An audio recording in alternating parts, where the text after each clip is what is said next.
warahmatullahi wabarakatuh. Waalaikumsalam warahmatullahi wabarakatuh. Nama saya Ani Warningsi, CGP Angkatan 7 dari SDN Kolpajung 2 Pamekasan. Dan hari ini saya ditemani oleh panutan saya. Saya Ed Iswanti, Kepala Sekolah SDN 75 Pamekasan. Pada kesempatan pagi hari ini saya akan mewawancarai Ibu Eri, Kepala Sekolah SDN Bugis 5 Pamekasan, dalam rangka menyelesaikan tugas pendidikan guru penggerak modul 3.1, yaitu pengambilan keputusan berbasis nilai-nilai kebajikan sebagai pemimpin. Selamat pagi, Bu. Selamat pagi, Bu Ani. Hebat ini ya. Alhamdulillah. Bagaimana Ibu kabarnya? Alhamdulillah, selalu diberi kesehatan yang sangat luar biasa sehingga kita bisa ketemu hari ini. Itu ya. Iya, Ibu, terima kasih waktunya. Mohon izin saya akan mewawancarai Ibu mengenai pengambilan keputusan pada kasus-kasus yang pernah Ibu alami selama Ibu menjadi pemimpin. Inti pastinya pengalaman Ibu akan saya jadikan inspirasi bagaimana nanti saya mengambil keputusan dengan bijaksana. Boleh. Baik Ibu, saya sedang menyiapkan panduannya. Ini sesuai dengan LMS. Ada 8 pertanyaan Ibu. Kita mulai dari pertanyaan yang pertama. Bagaimana Ibu dapat mengidentifikasi kasus-kasus yang merupakan dilema etika atau rujukan moral? Kasus-kasus dilema etika dan rujukan moral. Ya gini Bu Ani, kita tentunya kan harus tahu dulu apa sih yang termasuk dalam dilema etika, apa sih yang termasuk dalam rujukan moral. Kita harus tahu kata kuncinya dulu itu. Jadi misalkan kalau dilema etika itu adalah sebuah kasus yang semuanya benar, dua langkah yang diambil itu juga benar, sama-sama benar. Itu kata kunci dari dilema etika. Contoh, misalkan ada salah satu guru kiranya itu dia kebingungan di salah satu sisi putranya itu sakit dan saat itu juga harus dibawa ke dokter. Di satu sisi di saat itu kewajiban utamanya adalah mengajar, karena di SD itu guru kelas dan kebetulan di lembaga itu gurunya pas, tidak ada GTT-nya itu juga pegang kelas, sehingga kalau dia tidak masuk otomatis kelasnya kosong. Nah itu salah satu kebingungan atau kasus dilema etika. Sama-sama benar. Dia gimana ya, bingung. Sama-sama pentingnya. Sama-sama pentingnya. Aku masuk benar, aku meriksakan anak benar, gitu. Itu kasus dilema etika. Yang kedua itu tadi rujukan moral ya Pak. Kata kuncinya dua tindakan yang satu benar, satu salah. Contohnya misalkan di sebuah kelas ada salah satu anak si A misalkan dia melakukan tindakan misalkan tidak disiplin, tidak mengerjakan PR misalkan ya. Kemudian si guru ini di luar kendalinya, mungkin saat itu emosionalnya lagi kurang stabil gitu ya. Karena dia itu mungkin si anak sudah berkali-kali tidak disiplin mengerjakan PR, dengan tanpa disadari di luar kendalinya si guru ini mengambil tindakan menghukum siswa dengan kekerasan, dengan fisik. Misalkan dicubuk atau dipukul. Dipukulnya pun tidak di tempat yang vital, di tangannya atau di pahanya. Nah, kemudian setelah beberapa saat si guru ini sadar, aku tidak boleh seperti ini. Mereka anak saya, mereka bukan itu yang dibutuhkan mereka. Saya ini harusnya menggali dulu kenapa dia tidak mengerjakan PR. Itu salah satu contoh kasus rujukan. Jadi seperti itu. Jadi kita harus tahu dulu perbedaan kasus dilema etika sama rujukan moral. Baik Ibu, berarti Ibu mengidentifikasinya dengan melihat kasusnya dahulu, apakah masuk ke dilema etika maupun ke rujukan moral. Harus paham dulu.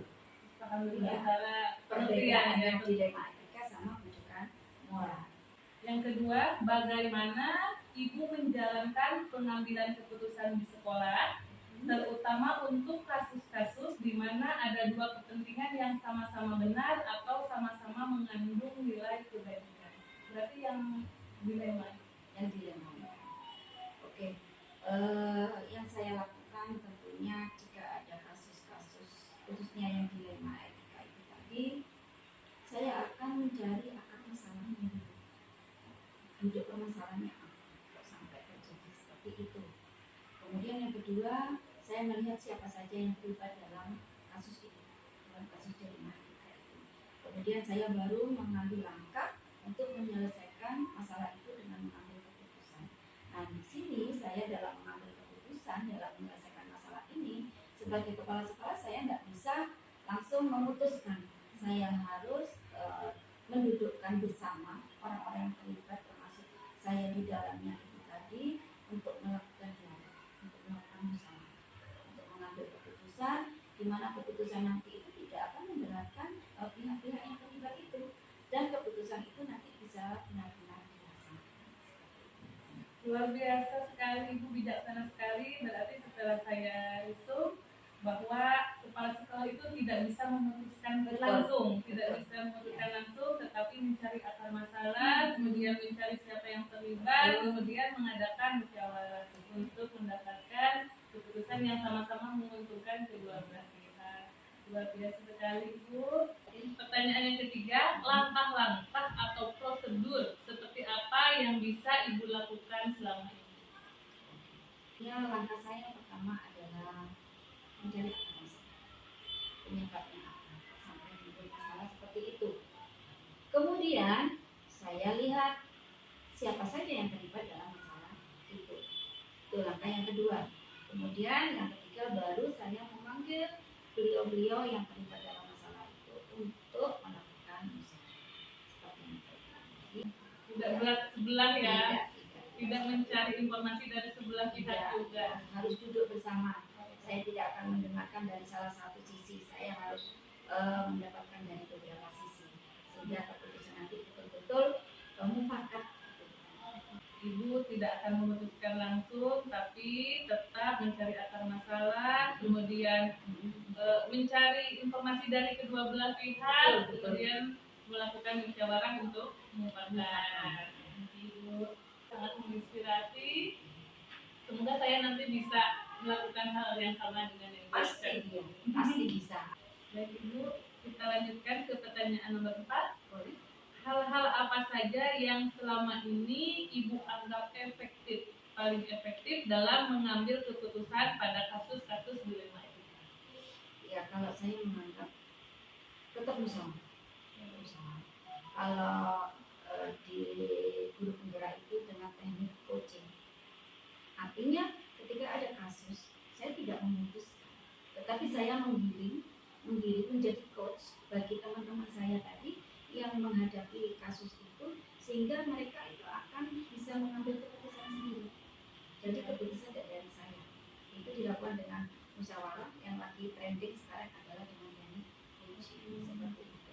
Jadi kita tidak begini saja, tidak, tapi saya itu menggiring mereka dengan beberapa pertanyaan pemantik, sehingga mereka nanti, oh saya harus begini, oh saya tidak akan begini, kalau saya begini nanti akan timbul A, muncul B, muncul kasus C. Nah, itu murni dari mereka, sehingga keputusan yang didapat nanti betul-betul dari mereka. Kalau sudah dari mereka pasti bisa dilaksanakan. Jadi yang paling efektif itu adalah musyawarah dengan teknik coaching. Betul. Baik, Luar biasa itu teknik biasa. coaching itu. Lanjutkan Ibu pada pertanyaan nomor 5. Hal-hal apa saja yang selama ini merupakan tantangan bagi Ibu untuk mengambil keputusan? Tantangan. Setiap kita melakukan sesuatu, setiap kita berproses, setiap kita melangkah, tantangan pasti ada. Tidak mungkin sesuatu itu akan berjalan mulus. Jadi kendala itu pasti ada. Seperti halnya saya dalam menyelesaikan sebuah kasus, terutama di sini adalah dilema kendala pasti ada. Apalagi kalau kita sudah melangkah kepada siapa yang terlibat. Nah, di situ siapa yang terlibat itu kan sudah melibatkan seseorang. Seseorang itu tentunya mempunyai pemikiran tersendiri, gitu kan? Dan dalam sebuah kasus tidak serta merta orang itu akan mengakui kesalahannya. Pasti ada sedikit, walaupun dia sudah tahu itu salah, ada sedikit pembenaran dari beliau. Nah, kadang ada yang langsung iya Bu, sebetulnya saya tadi itu memang salah, tapi pasti ada, tapi iya kalau saya begini saya tidak akan, itu tuh pasti seperti itu. Ada lagi orangnya dia sudah tahu salah, tapi dia tidak mau mengakui, malah dia mencari pembenaran. Nah, itu yang sulit kita untuk untuk bisa menggiring mengambil sebuah keputusan. Jadi kembali lagi dalam mengambil keputusan kendala pasti ada, terutama dalam menyatukan dari beberapa pemikiran, dari beberapa persepsi itu tadi. Berarti tantangan yang selalu Ibu hadapi itu adalah bagaimana argumen yang berbeda di setiap pihak-pihak yang terlibat, sehingga Ibu bisa menyamakan persepsi mereka. Itu tantangan yang luar biasa itu. Tetapi kelemahan, kekurangan itu menjadi kekuatan. Gimana itu tadi, yang kendala itu tadi bisa menjadi kekuatan kita untuk bisa mengambil seperti itu ya. Siap Ibu, siap. Pertanyaan ke-6, apakah Ibu memiliki sebuah tata cara atau jadwal tertentu dalam sebuah penyelesaian kasus dilema etika? Jika ada, bentuk atau prosedurnya seperti apa? Dalam menyelesaikan sebuah kasus bisa dibilang jadwal ada, bisa dibilang tidak ada. Artinya begini, kita dalam menyelesaikan sebuah kasus, kita lihat dulu duduk permasalahannya, kita lihat dulu pihak-pihak yang terlibat dalam kasus itu, ya. Jadi bisa dikatakan, misalkan, kasus A ini harus kita selesaikan sekarang juga, ini urgent, harus sekarang juga. Tetapi ketika kita melihat pihak yang terkait, misalkan yang satunya siap untuk menyelesaikan, yang satunya maaf, misalkan kondisinya tidak lagi fit, atau mungkin dia masih punya urusan yang harus diselesaikan saat itu juga. Sebetulnya maunya terjadwal, ya si kepala sekolah maunya terjadwal, hari ini harus selesai, hari ini sudah harus ada keputusan, hari ini kasus ini harus sudah terselesaikan dengan rentetan langkah-langkah seperti yang saya jelaskan tadi sebelumnya ya. Kalau tidak salah pertanyaan nomor 2 dan nomor 3. Tetapi kita tidak bisa juga, karena ternyata pihak yang terkait tidak bisa diajak untuk menyelesaikan saat itu juga. Nah, jadi kembali lagi dalam menyelesaikan itu kita fleksibel. Artinya lihat dulu akar masalahnya, lihat dulu pihak yang terkait. Kalau memang bisa diselesaikan dengan jadwal yang sudah dibuat, direncanakan oleh kepala sekolah, it's okay, kita laksanakan. Tetapi kalau memang tidak bisa, ya kita harus harus membuat jadwal ulang. Jadi di sini tidak ada jadwal yang paten ya, yang paten, ya. Tapi disesuaikan dengan kondisional atau fleksibel. Ya, betul. Jadi memungkinkan ya jangan paksa. Jadi kalau tidak ada semua kedua belah pihak, tidak atau salah satu aja itu tidak bisa. Malah yang terjadi nanti tidak terselesaikan. Dikira nanti kepala sekolah tidak adil, menyelesaikan kok cuma mendengar dari satu pihak. Baik Ibu, nomor 7, pertanyaan nomor 7, adakah seseorang atau faktor-faktor apa yang selama ini mempermudah atau membantu Ibu dalam pengambilan keputusan dalam kasus-kasus dilema etika? Oke, faktor seseorang mempermudah ya Bu Ani ya. Kembali lagi kita lihat kasusnya Bu Ani. Jika dalam musyawarah itu sudah bisa terselesaikan dengan tanpa melibatkan orang lain, bisa diselesaikan, bisa diambil keputusannya, berarti saya tidak akan melibatkan orang lain. Tetapi sebaliknya, jika dalam pengambilan keputusan itu ternyata kok sulit sekali mendapatkan satu keputusan yang mufakat. Masih ada saja mau mufakat, ternyata ada sanggahan lagi, mau mufakat, ada sanggahan lagi. Nah, jika kasusnya seperti itu yang terjadi, maka saya akan melibatkan teman seseorang yang bisa membantu kami dalam menyelesaikan kasus itu. Jadi bukan serta-merta saya melibatkan semua orang yang ada di sekolah itu, tidak. Khawatirnya apa? Karena ada dua kemungkinan, Bu Ani. Kalau melibatkan semua yang ada di sekolah itu, bukannya terselesaikan, malah menambah, malah melebar kemana-mana. Iya. Jadi saya harus bisa melihat siapa orang yang bisa membantu saya. Nah, orang itulah yang akan saya ajak untuk menyelesaikan kasus. Jadi pasti ada orang yang terlibat untuk bisa membantu kasus-kasus yang ada di sekolah, disesuaikan dengan kasusnya yang sedang dihadapi. Jangan sampai melibatkan orang luar malah tidak terselesaikan. Iya, disesuaikan dengan kasusnya. Pertanyaan pamungkas, Ibu. Oke. Dari semua hal yang sudah Ibu sampaikan, pembelajaran apa yang dapat Ibu petik dari pengalaman Ibu mengambil keputusan dilema etika selama Ibu menjabat sebagai kepala sekolah?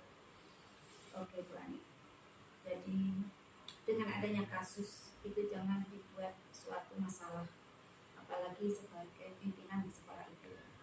Aduh, ketika banyak kasus jangan sampai kepala sekolah mengeluh, aduh banyak masalah. Ingat, kita menjadi dewasa dalam berpikir, kita menjadi dewasa dalam bertindak itu berkat sebuah pengalaman. Kalau kita bisa merubah sesuatu yang negatif menjadi positif masuk ke diri kita, otomatis yang kita keluarkan, yang kita pancarkan, yang kita ucapkan pasti akan positif juga. Jangan biarkan pengalaman negatif masuk, ubah dulu dia menjadi positif. Kalau pengalaman positif, udah belak aja langsung, gitu ya. Tapi yang negatif ini kita processing dulu, kita ubah dulu, kita make over dulu menjadi yang positif. Pengalaman itu adalah guru yang terbaik. Kita bisa menjadi guru baik karena dengan berbagai banyaknya kasus di kelas itu. Gitu ya. Nah, Ibu, saya resume bahwa pengalaman dari semua kasus yang pernah Ibu alami itu adalah guru terbaik untuk pendewasaan. Dan Ibu, terima kasih Ibu. Sama-sama. Pagi ini sangat menginspirasi. Saya berterima kasih sebesar-besarnya, sebanyak-banyaknya atas waktu yang sudah Ibu berikan kepada saya. Saya doakan kebaikan Ibu dipahalai oleh Allah, menjadikan Ibu sehat, panjang umur, dan terus berkarya untuk pendidikan di Indonesia. Amin. Baik, saya Ani Wanengsi, CGP Angkatan 7 dari SDN Kolpajung 2 Pamekasan, telah selesai mewawancarai panutan saya, Heri Iswanti, Kepala SDN Negeri 5 Pamekasan. Kami tutup. Akhirul kalam, wassalamualaikum warahmatullahi wabarakatuh. Bulatkan tekad, kuatkan hati, negeri ini memanggilmu kawan. Belajar, bergerak, berbagi untuk negeri. Guru penggerak, majukan pendidikan. Guru penggerak menghamba pada murid. Kreatif, rancang pembelajaran. Hargai potensi, tingkatkan prestasi. Lahirkan profil pelajar Pancasila. Belajar, bergerak, berbagi untuk negeri. Kita menjalin kolaborasi. Belajar, bergerak, berbagi untuk negeri. Demi bakti pada Ibu Pertiwi.